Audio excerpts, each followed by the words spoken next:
Hello, and welcome to this short introduction to the call Safe, Resilient Transport and Smart Mobility Services for Passengers and Goods of the Horizon Europe Framework Programme in 2024. My name is Elias Friedrichs and I am the Swiss National Contact Point for Mobility. The topics of this call come in three groups: connected, cooperative and automated mobility, multimodal transport, infrastructure and logistics, and safety and resilience. In this video, we will focus on the first group, while the other two are addressed in a different video. Connected, cooperative and automated mobility, or short CCAM, is not only the overarching goal of all of the topics in the first group of this call, but also the name of a European partnership that has assembled over 200 stakeholders from different areas.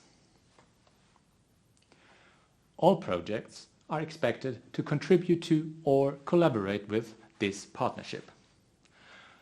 One of the main goals of CCAM is strengthening the trust in automatic driving and advancing the understanding of the populace for the benefits regarding safety as well as the ecological and economic opportunities of automated vehicles. Therefore, most of the topics have a clear focus on trustworthiness and are centered around the reliability, longevity and adaptability and general safety of electronic control architectures.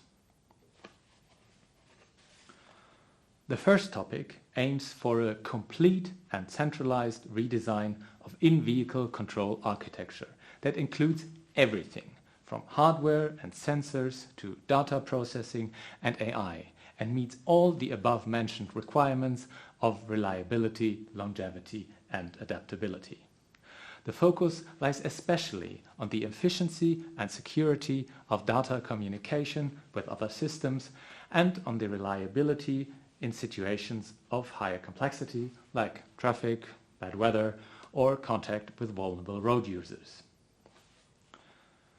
Accordingly, the second topic searches for a method of testing said reliability by developing a scenario-based validation methodology, because trustworthiness is again the implicit goal of this topic.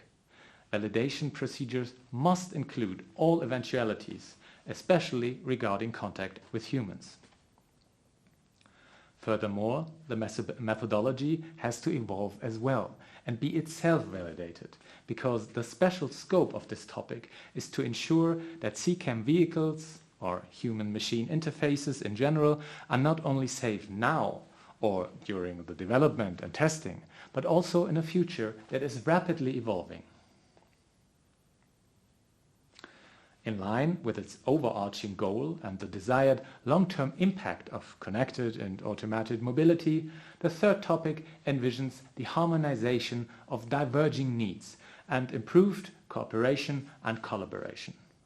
It is about developing traffic management tools that are able to integrate the operations and requirements not only of vehicle drivers, passengers and vulnerable road users, but also of traffic management centers and public authorities, as well as service providers like public transport, delivery services or street maintenance.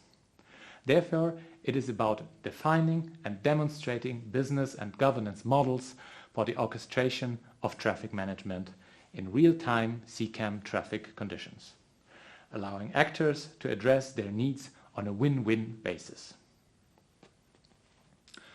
Although dissemination is an important part of every EU-funded project, this topic is especially keen on developing measures and key performance indicators to demonstrate the benefits and added value of orchestration in terms of traffic efficiency, energy efficiency and safety to the populace.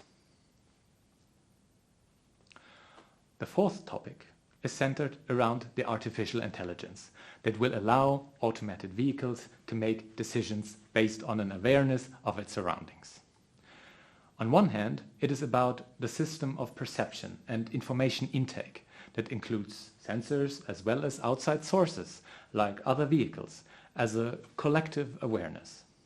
On the other hand, and equally important, is the processing of this information and the resulting decisions that have to be safe, of course reliably so, and ethical. CCAM solutions are therefore not only expected to react safely and reliably to their environment, but rather to develop a predictive system of awareness. This has to include the actions of humans, be it inside or outside the vehicle.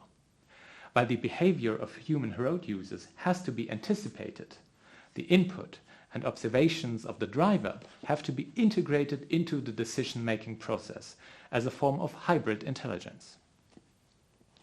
Additionally, this topic requires the effective contribution of social sciences, including ethics, and the involvement of social science expert institutions, as well as the inclusion of relevant expertise in order to produce meaningful and significant effects enhancing the social impact of related research activities. In the fifth and final topic of this group of CCAM-related topics, contributors are expected to extend the already existing CCAM knowledge base, strengthen the collaboration of the partnership, and provide effective dissemination and concertation mechanisms between different groups of stakeholders. This includes a categorization and a subsequent targeting with appropriate content for each group. Accordingly, exchanges and cooperation between members of the CCAM partnership and between EU member states and associated countries are to be increased and improved. A central goal of this topic is to achieve a good level of understanding and awareness of CCAM among citizens and decision and policymakers in Europe. Finally, I would like to make a few general remarks that apply to all topics. Each of them is aimed at a consortium of multiple partners that contribute to the requirements of the call. In short, nobody expects you to do all of what I described on your own. Rather, the opposite is true. If anything of the above sounds like something you can contribute to, please contact either the regional office of EU Research in your area or contact me directly at the network office in Bern. Thank you for your attention. I hope to hear from you soon.